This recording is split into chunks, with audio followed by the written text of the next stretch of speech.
Première visite aux États-Unis pour le chef d'état-major de l'armée israélienne, Gabi Ashkenazi. Ashkenazi, qui se trouve pour une semaine à Washington, doit rencontrer plusieurs hauts responsables américains de la défense, parmi lesquels son homologue Michael Mullen, avec qui il s'était déjà entretenu en Israël au début du mois. Les discussions concernent essentiellement l'état de la menace iranienne et les moyens à mettre en œuvre, assurément militaires, pour y parer. À ce sujet, le commandant en chef de Tsahal déclarait jeudi que toutes les options étaient sur la table.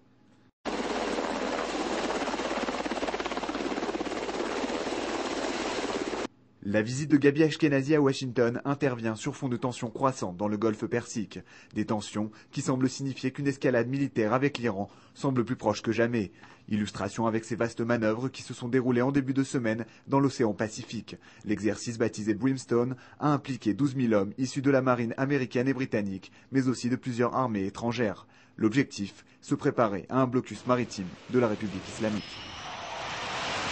Ces manœuvres interviennent alors que la 5e flotte américaine déployée dans le Golfe vient de recevoir le précieux soutien du porte-avions Abraham Lincoln, officiellement pour mener des patrouilles et des opérations de soutien aux forces de la coalition engagées en Irak et en Afghanistan.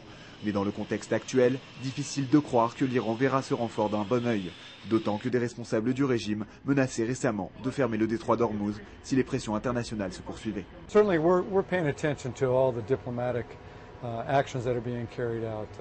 We're not worried right now about a closure of the Straits of Hormuz. Certainly we're watching what's going on in the world affairs, but we're out here conducting our operations, our maritime security operations, and conducting operations in support of the coalition troops in Iraq and in Afghanistan. Mais face à ce qui semble s'apparenter de plus en plus clairement à des préparations et une action militaire contre ces installations nucléaires, l'Iran ne reste pas passif.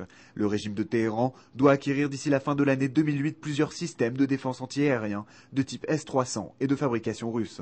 Ce système ultra sophistiqué peut suivre une centaine de cibles en même temps et tirer des missiles sur des avions se trouvant jusqu'à 120 km de distance. Il peut aussi intercepter des missiles de croisière.